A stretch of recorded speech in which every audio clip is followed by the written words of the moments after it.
The town of Blackwater Ridge was a 3-day ride through unforgiving terrain, but Burl Wickham had no choice.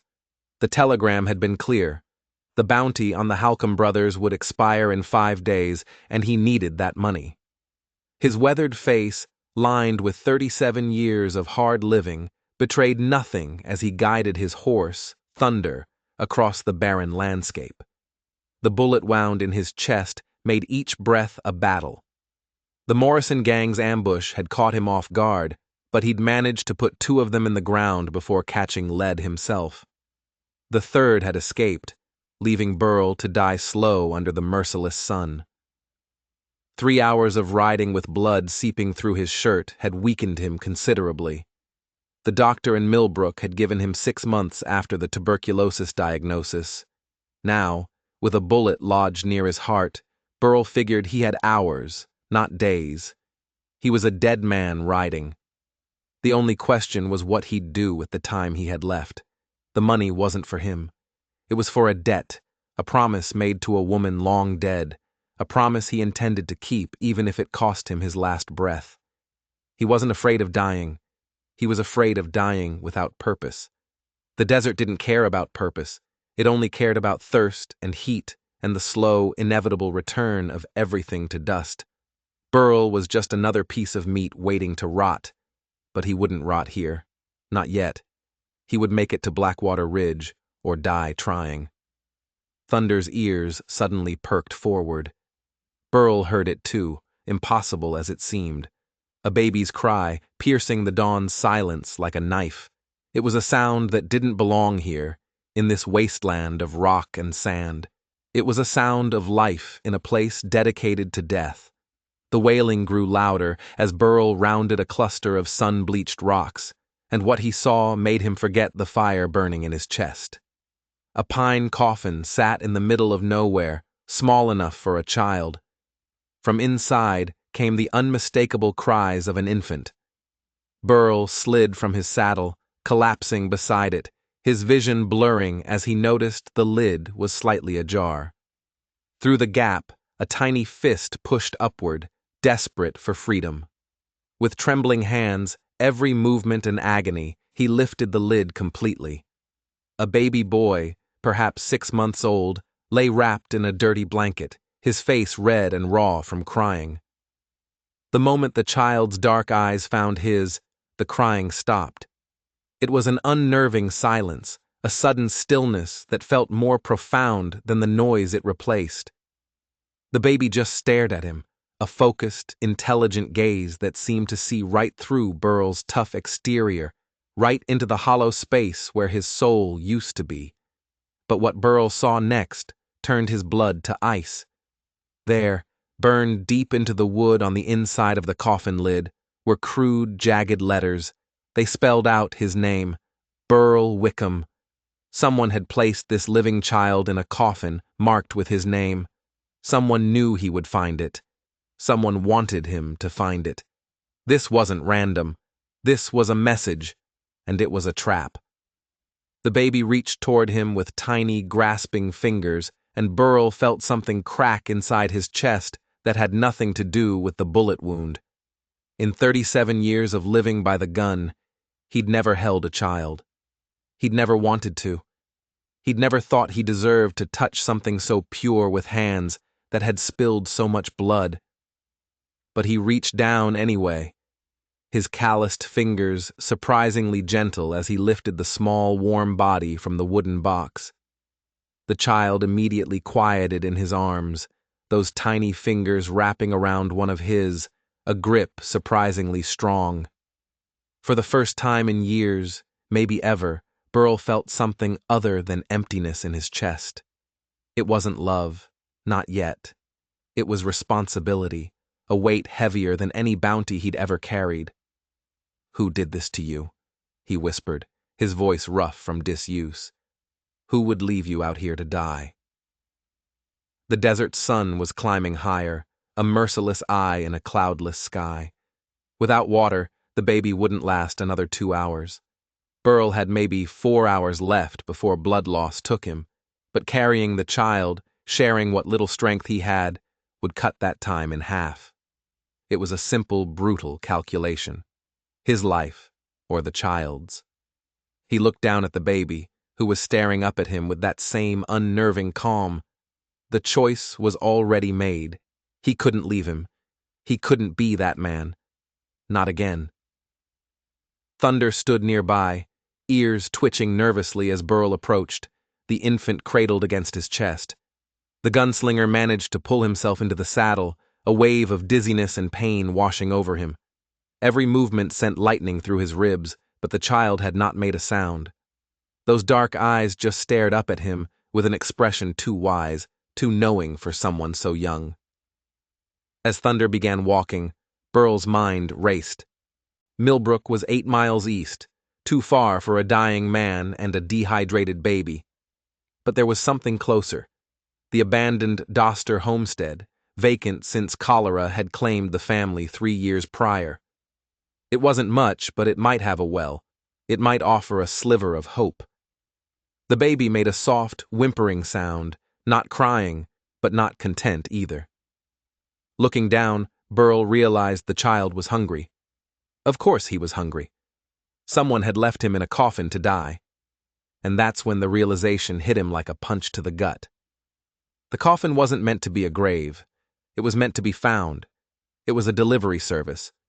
Someone knew his route, knew his timing. Someone wanted him to find this baby specifically. But who, and why use a child as bait? Just then, he saw it. A thin ribbon of smoke rising in the distance. Not from the Doster place, but somewhere nearby. Someone had lit a fire. Someone was waiting for him. As Thunder carried them toward the smoke, Burl couldn't shake the feeling that every step was exactly what someone wanted. Was he saving this child? Or was this child about to get them both killed? The smoke was coming from the Doster homestead after all. As Thunder crested a small hill, Burl saw a figure moving around the abandoned property. A woman in a faded blue dress, tending to a small fire outside the old cabin. She looked up as they approached, her movements calm, deliberate. She had been expecting him, and as he got closer, Burl felt his blood chill. He knew that face. It was a face from his past, a face he saw in his nightmares. Venny Halcombe, the woman whose husband he'd killed in Tombstone 2 years ago. The woman who'd sworn over her husband's grave that she'd make Burl pay for leaving her children fatherless. She was supposed to be in Colorado, hiding from the law after stealing money from the bank where she'd worked. But now she was here, in the middle of nowhere, with a fire already burning and supplies laid out like she'd been expecting company. The pieces were clicking into place, and they were forming a picture of death. His death. "Burl Wickham," she said, her voice carrying clearly across the desert air, as cold and sharp as broken glass. "Right on time." Burl didn't bother reaching for his gun. He was too weak, and he knew she wouldn't make it that easy. "Venny," his voice came out rougher than intended. "You're the one who left the baby." It wasn't a question. "My grandson," she said simply, her eyes fixed on the child in his arms. "Clem's boy, born 3 months ago." The last piece fell into place with a sickening thud. Clem Halcombe, Venny's son, the young hothead who'd been riding with the Morrison gang, the third shooter, the one who'd gotten away after putting this lead in Burl's chest. "Your boy tried to kill me this morning," Burl said, the words tasting like ash in his mouth. He adjusted his grip on the baby, who was now stirring restlessly. "And you killed his father," Venny replied, her hand moving slowly, deliberately behind her back. "Seems fair he'd try, but Clem's always been too soft. Couldn't finish what he started." Her eyes were hard, unforgiving. "So you finished it for him?" Burl stated, the whole monstrous plan laid bare. "Used his own baby as bait." Venny's laugh was a bitter, ugly sound that the desert wind carried away. "That baby's name is High. High Halcombe, not High Wickham. You're not saving him, gunslinger. You're delivering him." Burl looked from her face to the coffin still visible back on the trail. "The coffin," he said, the words barely a whisper. "You carved my name in it. Where dead men belong, she said, her voice dropping lower. Clem couldn't kill you clean, so I thought I'd let you choose. Die out here alone, bleeding in the dirt, or die knowing you'd saved a child whose father you orphaned, a final, cruel twist of the knife. The baby high made a soft sound, and Venny's expression cracked for just a moment. A flicker of a grandmother's love breaking through the cold armor of vengeance. But it was gone as quickly as it appeared. But here's what my boy doesn't know, Venny continued, her hand still hidden behind her back. That baby's sick, been sick since birth, needs medicine we can't afford. Burl understood now. This wasn't just about revenge, it was about desperation. It was about something far more complicated. You want my money, he said. I want you dead, Venny corrected, her eyes flashing. But I'll settle for your money, and your bounty. Word is you're worth $2,000, plus whatever you're carrying. The baby's breathing seemed shallower now, and Burl could feel tiny tremors running through the small body. She wasn't lying about the sickness. He could feel it. He could feel the life draining out of this tiny child. What's wrong with him? He asked, his own pain forgotten. Heart condition, she said, her voice breaking slightly on the words. Needs surgery back east. Costs more than most folks see in a lifetime. So, you're going to give me everything you have, gunslinger. And then, you're going to die. Knowing you at least did one decent thing in your miserable life. But something in her eyes, a flicker of something beyond greed or hate, told Burl this wasn't going to end with just money. She'd waited 2 long years for this moment. She wasn't going to let him just bleed out. She wanted to watch the light leave his eyes. She wanted to be the last thing he ever saw. The baby's breathing grew more labored. Burl could feel each tiny, desperate struggle for air against his own wounded chest, and something inside him cracked wider than his bullet wound. This was no longer about his life or his death. It was about the child. How long does he have? Burl asked, his voice softer than it had been in years. Venny's composure faltered for a second time. The mother in her was fighting the widow. Doctor and Millbrook said weeks, maybe days without proper care. That's why you set this trap, Burl said, the words not an accusation, but a statement of fact. You're not just after revenge. You're trying to save him. Don't you dare try to make this about nobility, Venny snapped, her control returning. You destroyed my family. You killed my husband over $120 in a card game argument. This baby is dying because we can't afford to save him. Burl felt the weight of every life he'd ever taken settling on his shoulders, crushing the air from his lungs. Hiram Halcombe had been cheating at cards, true enough, but the man had also been desperate, trying to win money to feed his family. Burl had known that, and he had killed him anyway, for pride, for nothing. The baby's eyes fluttered open, looking directly at Burl with an expression that seemed to pierce straight through to his blackened soul.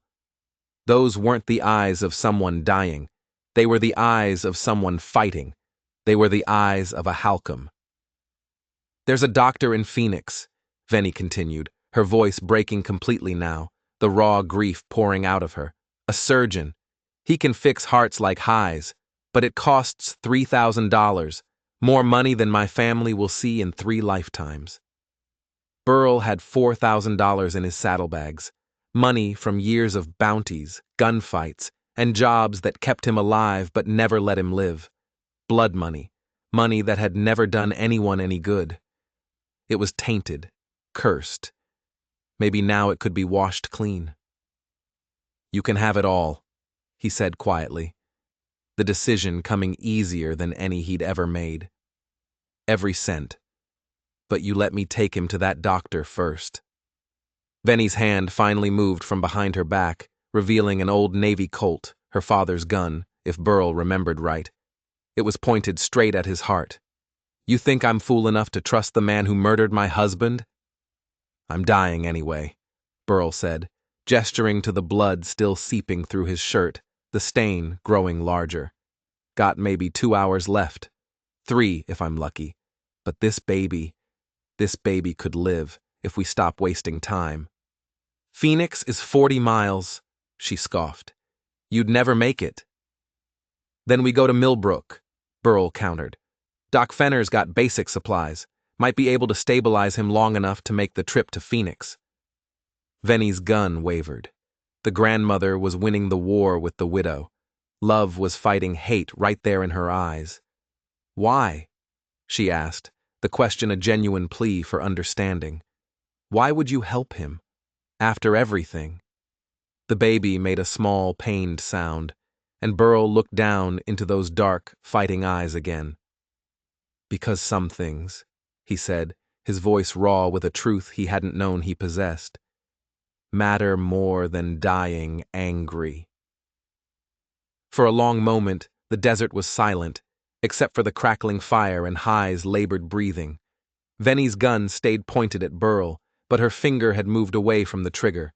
The hate was still there, a burning coal in her eyes, but a new emotion was there too, a desperate, fragile hope.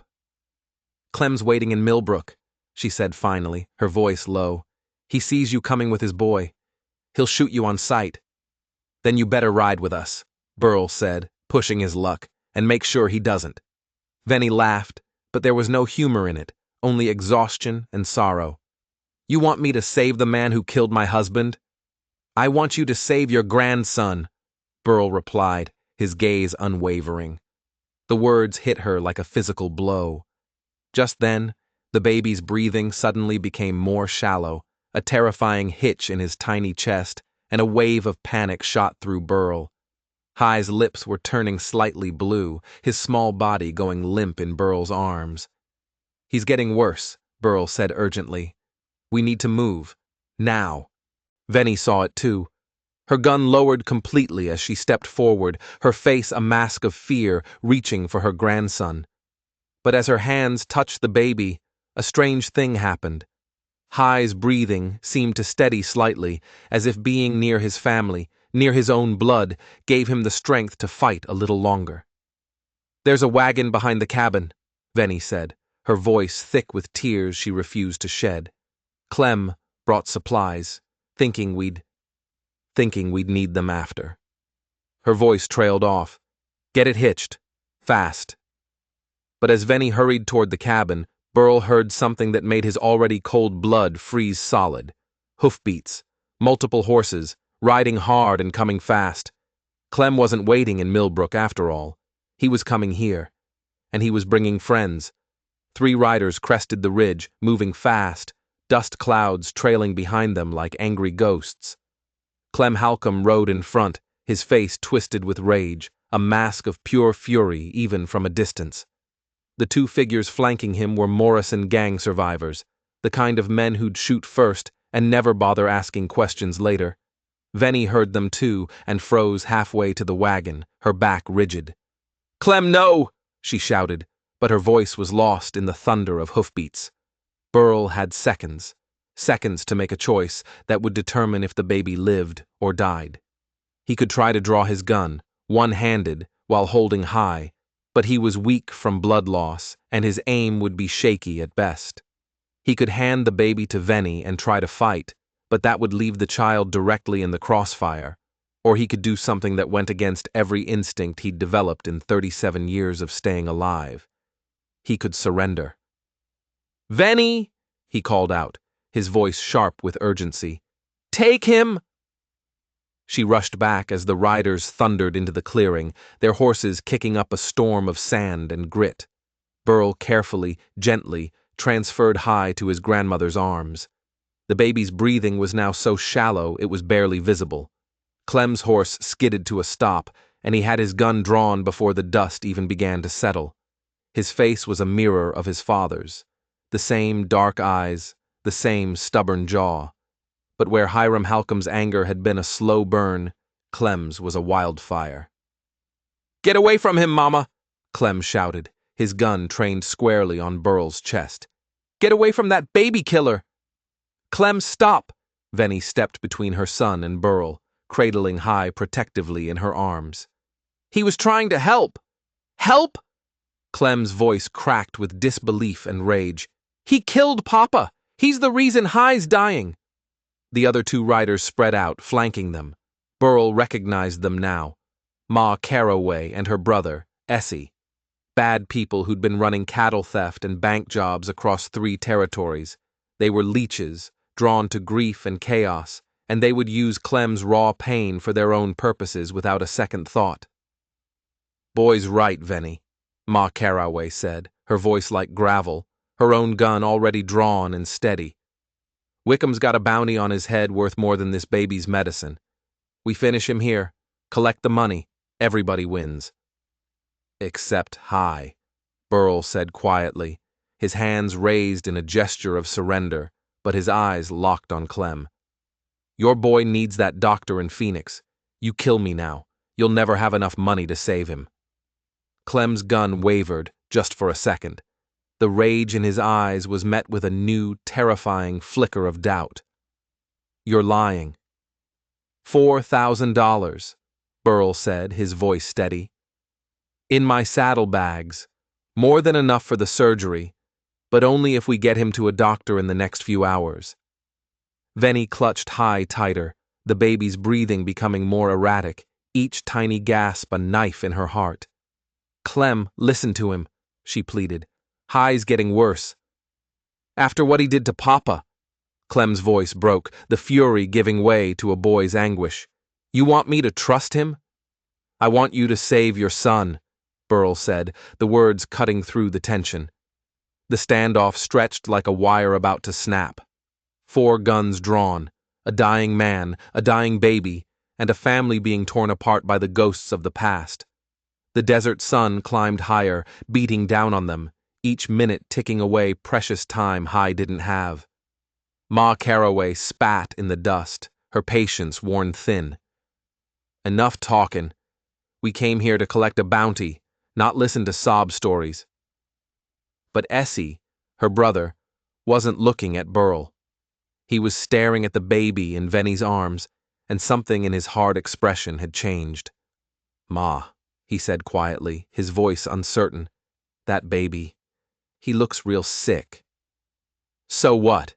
Ma shot back, her eyes never leaving Burl.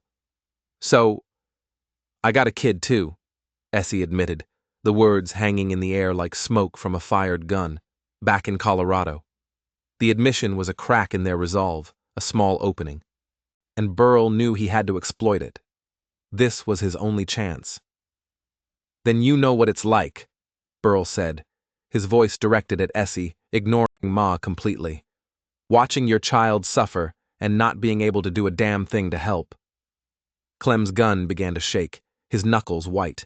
Behind him, Ma Caraway was growing more and more impatient, her finger tightening on the trigger, her greed overriding any caution.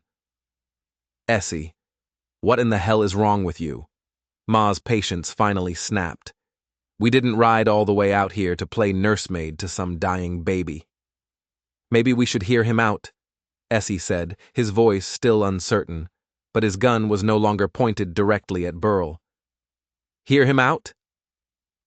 Ma's gun swung toward her own brother, her face a mask of disbelief. The man's got a $2,000 bounty on his head, and you want to have a conversation? Clem's face was a battlefield of emotions. The burning rage at his father's killer was at war with the desperate primal need to save his son. Venny watched her grandson's breathing grow weaker with each passing second, her own tears finally falling, tracing clean paths through the dust on her cheeks. Clem, Venny whispered urgently, her voice breaking. High doesn't have time for this. The baby's lips were definitely blue now, a horrifying, unnatural color against his pale skin. His tiny chest barely moved. Burl had seen enough death to recognize it when it was approaching, and this child was losing the fight, fast. The wagon, Burl said to Clem, his voice steady despite the blood loss making him sway on his feet. Hitch it up. We can argue about my bounty after we save your boy. Don't listen to him, Ma shouted, her voice shrill with frustration. He's trying to escape. Where am I going to escape to? Burl gestured to the blood soaking the front of his shirt. I'm dying anyway. But that baby doesn't have to. Clem's gun lowered slightly. For a moment, a single, hopeful moment, Burl thought the young father might choose his son over revenge. But Ma Caraway had other plans. She was a predator, and she could smell weakness. Fine, Ma said, a cruel smile twisting her lips, her gun swinging back toward Burl. We'll collect the bounty now, and figure out the baby later. The shot rang out across the desert like a clap of thunder, but it wasn't Ma's gun that fired. Essie Caraway had put a bullet in his sister's shoulder, sending Ma spinning to the ground with a curse that could be heard 3 counties over. "Essie!" Ma gasped, clutching her wounded arm, her face a mask of shock and betrayal. "What the hell?" "I told you," Essie said quietly, his smoking gun still steady in his hand, now pointed at the ground. "I got a kid, too." The sudden, shocking violence broke Clem's paralysis. He holstered his gun and ran to Venny, taking high from her arms.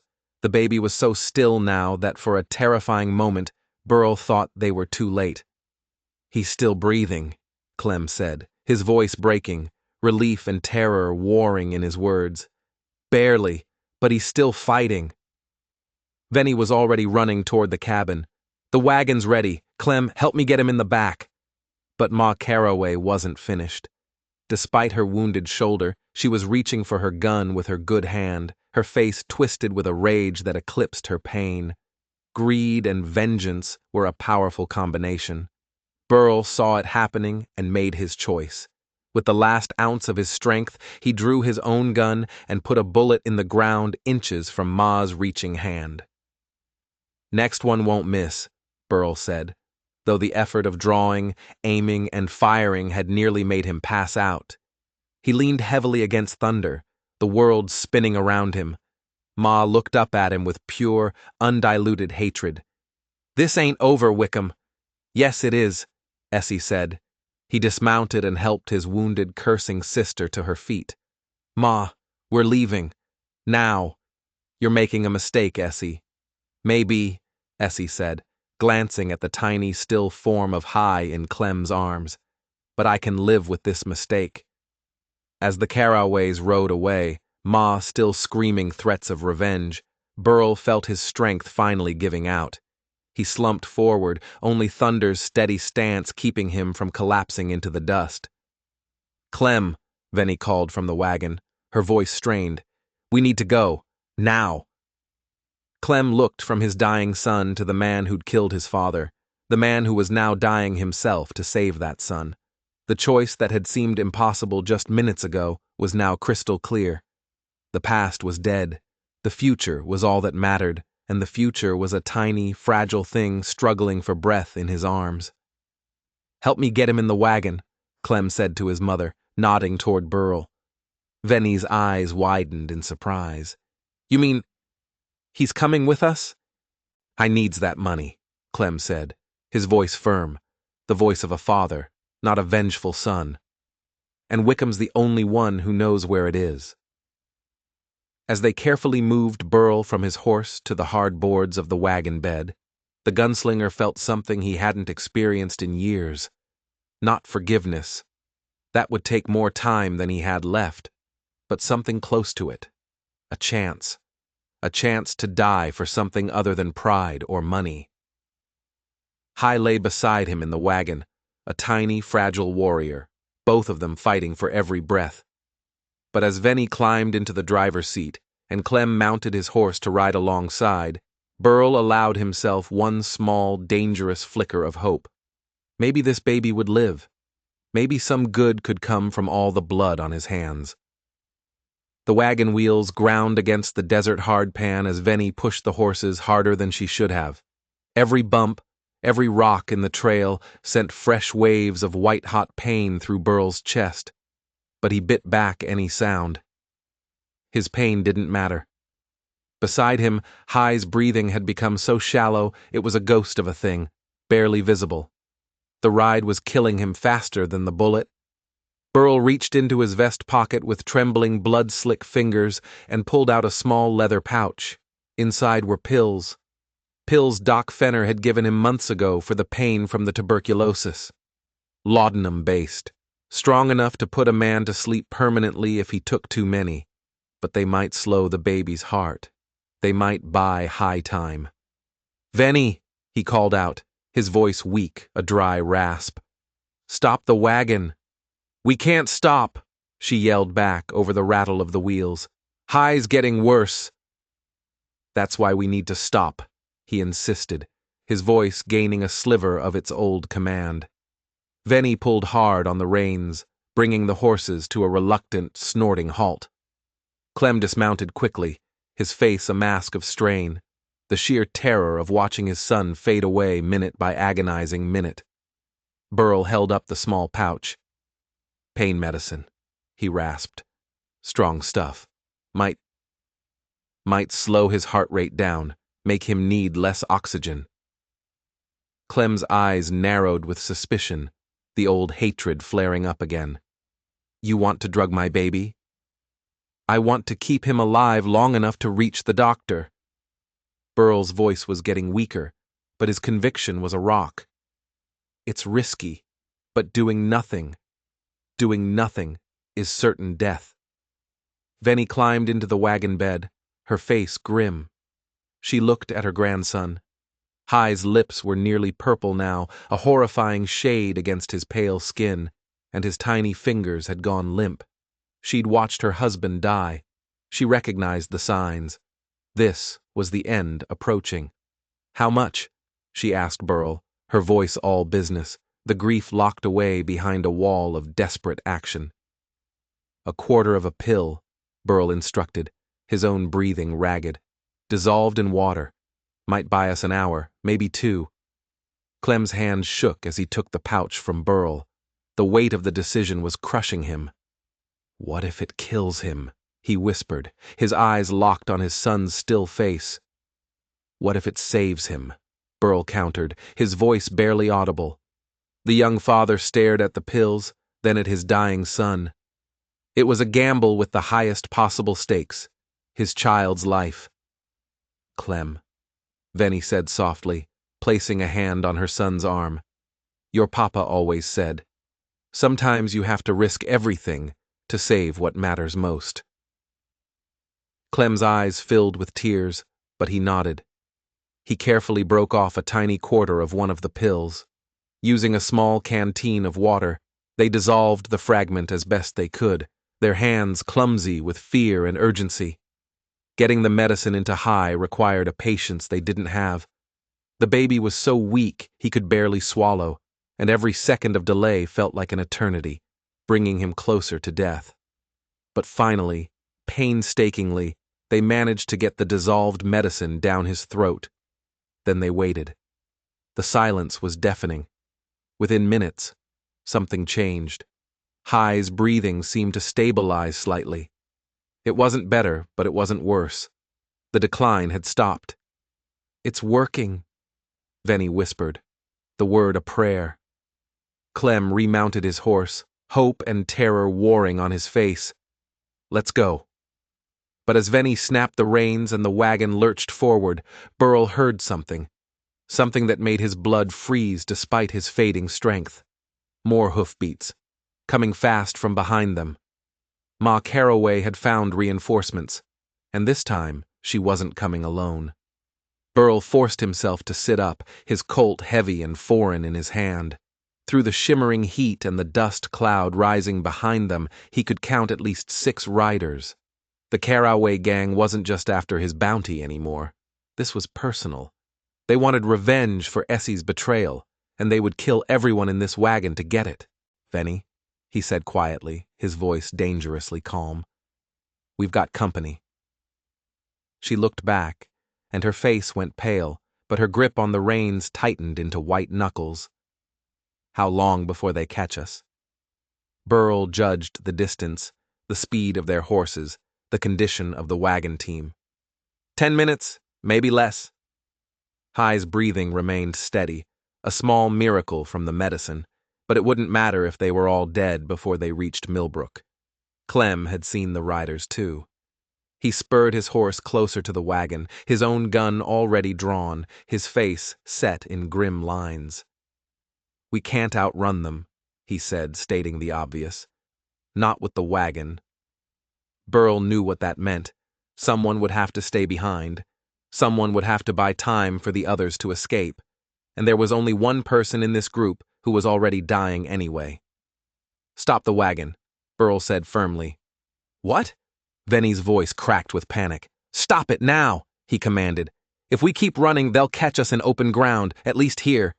Here we have the wagon for cover. Clem rode closer, his face grim but resolute. You want to make a stand? There's 6 of them, and 1 of you. He was looking at Burl's shaking hands, at the growing bloodstain on his shirt. I'm not much good in a gunfight right now, Burl admitted, struggling to climb out of the wagon bed, every muscle screaming in protest. Take high and run, there's a wash. About a quarter-mile north. Get to it and keep going to Millbrook. Don't stop. Venny jumped down from the driver's seat and rushed to steady him as he nearly collapsed. You can barely stand. How are you going to fight 6 men? Burl checked his gun. 4 bullets left. Not nearly enough, but it would have to do. I'm not planning to win, he said, his eyes meeting hers. I'm just planning to buy you time. No. Clem's voice was firm, resolute. He dismounted and stood beside Burl. I won't let another man die for my family. Your family. Burl looked at the young father, at the boy who had become a man in the space of a single day, and felt something approaching respect. Boy, you've got more backbone than your daddy ever did. The insult should have stung, but Clem just smiled grimly, a flash of his father's stubborn pride in his eyes. Papa always said, courage isn't about not being scared, it's about doing what's right when you are scared. The hoofbeats were deafening now, a rolling thunder that seemed to shake the very ground beneath their feet. High stirred slightly in Venny's arms, the medicine keeping him stable, but still so desperately, terrifyingly sick. Venny, Burl said urgently, take him and go, now.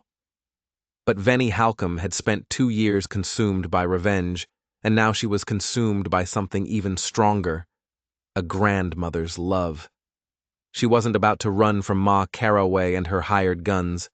She reached into the wagon, grabbing her husband's old heavy rifle, and checked the ammunition.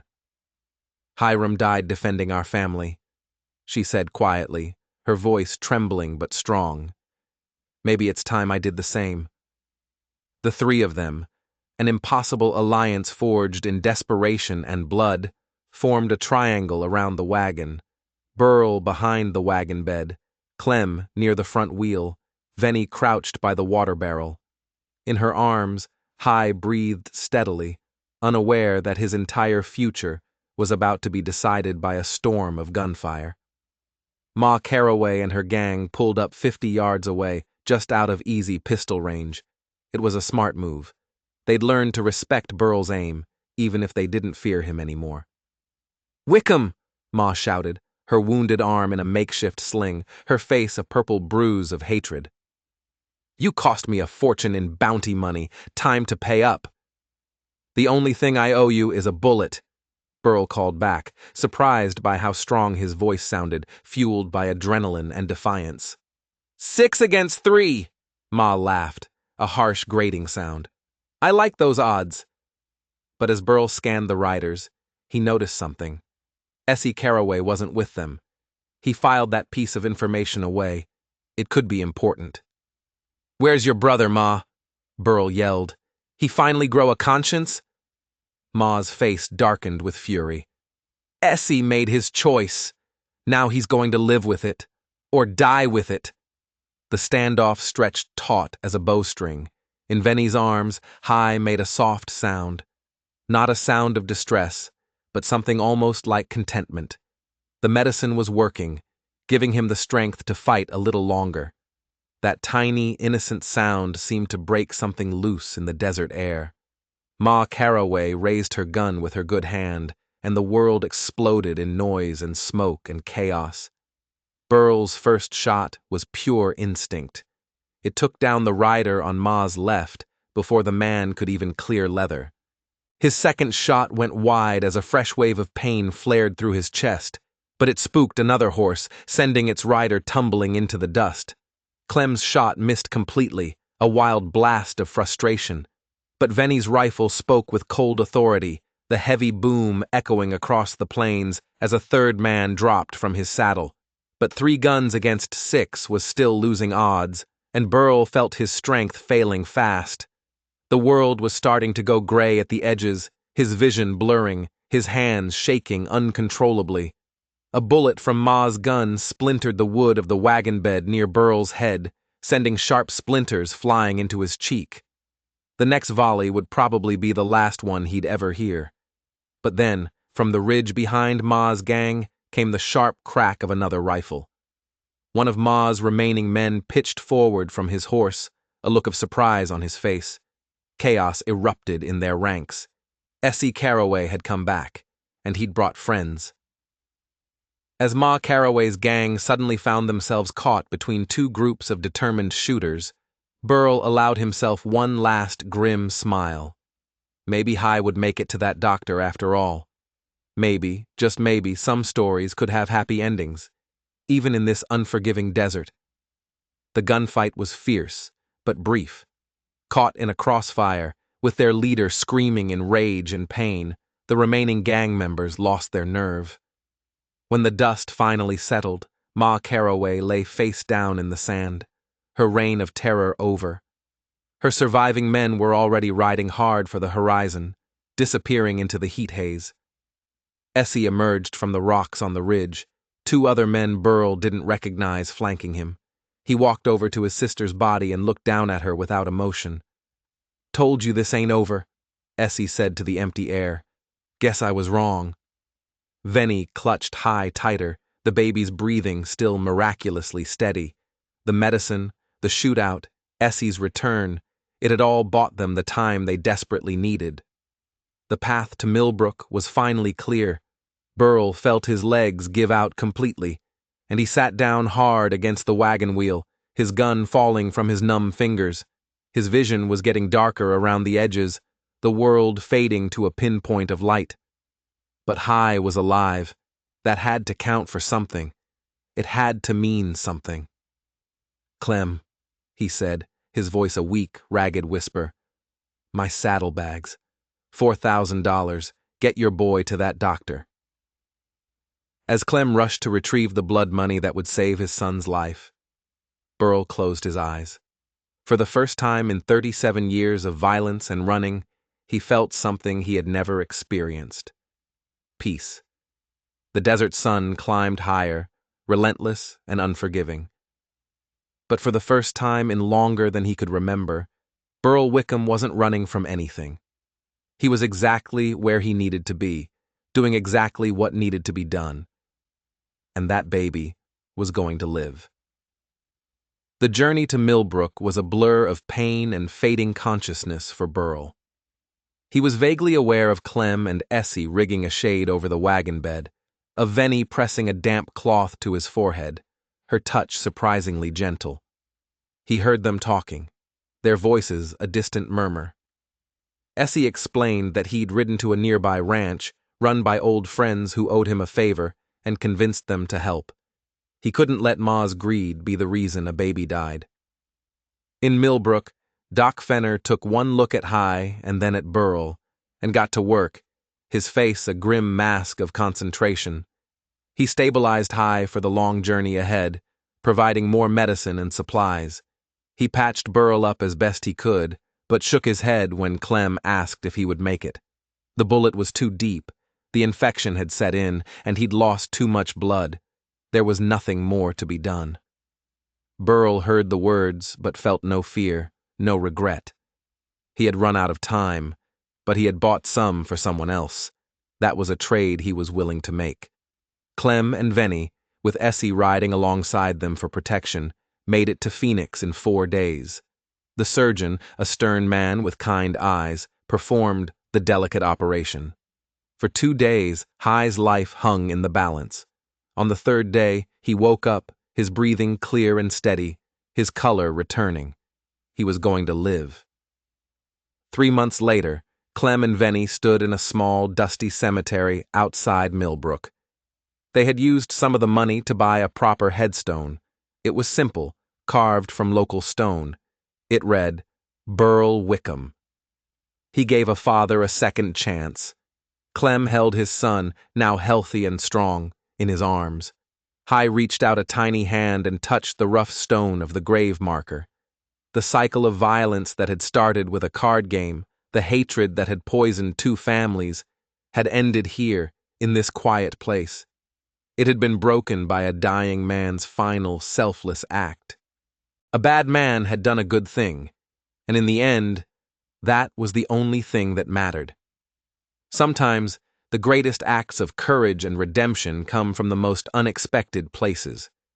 If you believe that one good deed can outweigh a lifetime of bad, and that everyone deserves a chance at a second chance, then hit that subscribe button and join us for more stories that explore the darkness and the light within us all.